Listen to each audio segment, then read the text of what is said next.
So have you lived in this town your whole life? Like, Well, not too much. I was in,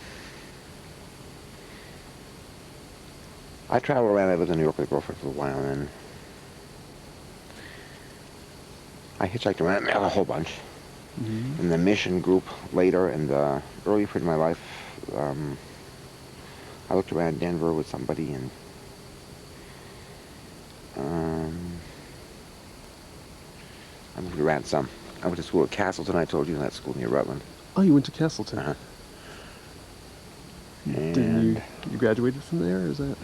no, I did some musical work in preparation to go to Marlboro, and then some other things which were sort of supposed to come into conjunction didn't, and then I didn't get that far. I still work away, do some musical stuff. Did you play Have any kids instruments? yet? No, I don't have any kids. No. Oh, darn. There's always been this story around town that Roland was perfectly normal when he was young and when he was a teenager, and he went away to college, or he went away at some point in his late teens or 20s, and he came back and he was weird, and people, you know, always said that was during the 60s, and he did a lot of drugs, and it fried his brain, and that's why you shouldn't do drugs, and they can point a finger saying he did it to himself and he deserves it. So that was in '62 when you started college, or 60, fall of 62. Yeah. Yeah. It's a funny kind of place. It's supposed to be associated with that state hospital, Waterbury.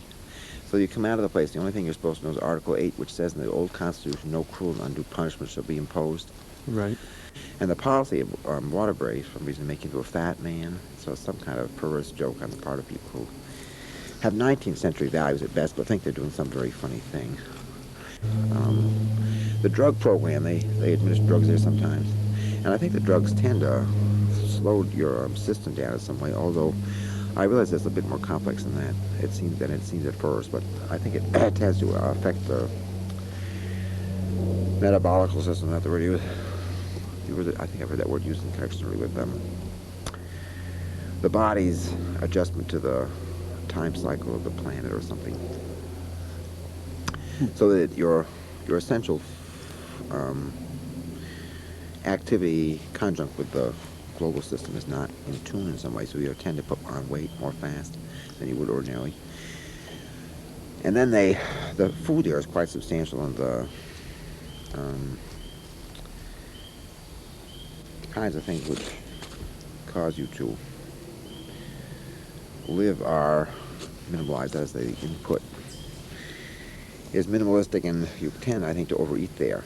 There's supposed to be some kind of sick joke on the part of the administration. He was running out of money. He had been left a small amount of money, and then another check just came in this year. And he was running out because he was spending, you know, $30 or so a day on food for the rats. And he was kind of panicking about that. Winter's coming up, and he doesn't have any money to live on. And so he wrote this letter out to everyone saying, you know, I need help. I mean, what you could get out of that letter was, please help me, I'm running out of money. And that kind of got the ball rolling, although things were happening in town before that. Neighbors were complaining, not me, but other neighbors were complaining. So finally, one of the people that owned property next to Roland then rented it, had the people move out because they'd found so much rat stuff around. They were upset.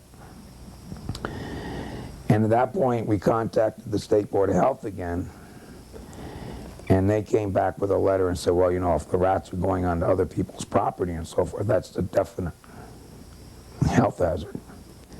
And as a result of that, we issued him a health order as the town Board of Health, because in small towns in Peru, the selectmen are also the Board of Health.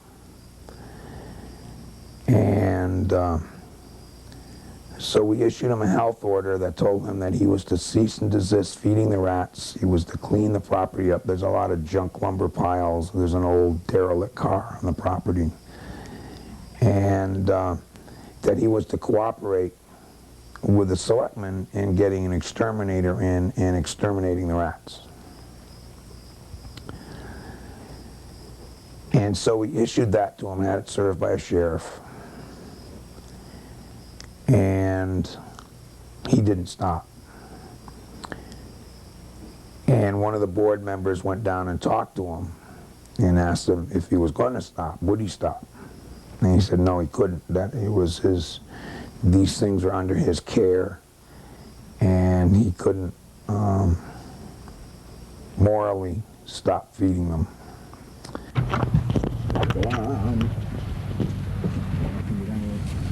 There we go.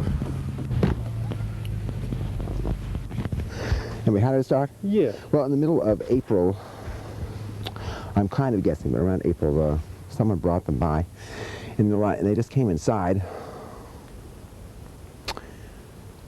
I think it was the nighttime, and I woke up and they were all around. Or in the afternoon they came when I was away. I think that's the way it went. And I didn't really know what to do about it. And some people recommended getting a cat or some rat poison or a rat trap, and I was a little bit not interested in taking that direct kind of negative route. Not that I had remembered hearing anything about the rats as being reincarnated buffalo and pigs, and there was a boa constrictor here and a duck and stuff.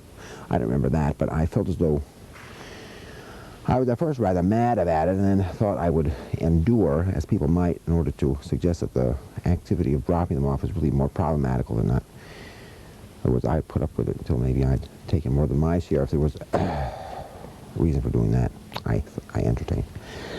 Then I said, as time went by, I began really to like them. They have bird calls and stuff. They're rather interesting things. You ever seen one? I have them around. Well, they're very interesting as animals go. They do chirp like birds, and then the truth of the matter was they revealed those other aspects of their nature. There was a buffalo and a boa constrictor who I didn't see too much of. I did see the buffalo quite a bit. She was always rocking across my foot, and they'd run across the floor to make a particular kind of noise. I think you hear that buffalo run on television, and I don't know if you hear it in cartoons, but in those cowboy films, I think in the background you often hear that kind of buffalo run. So make that kind of sound.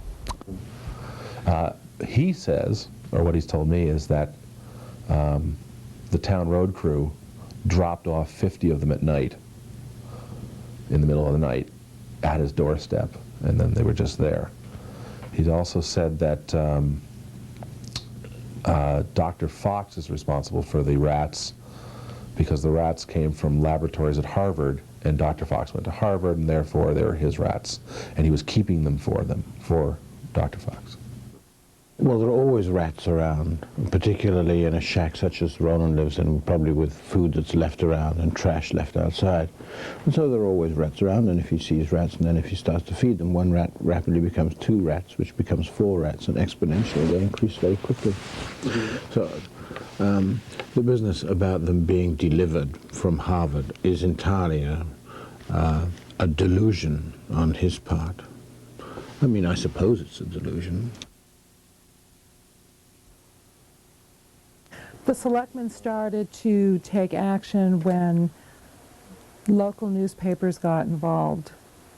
I mean, it took a lot of press that made Peru look very foolish before anything was done.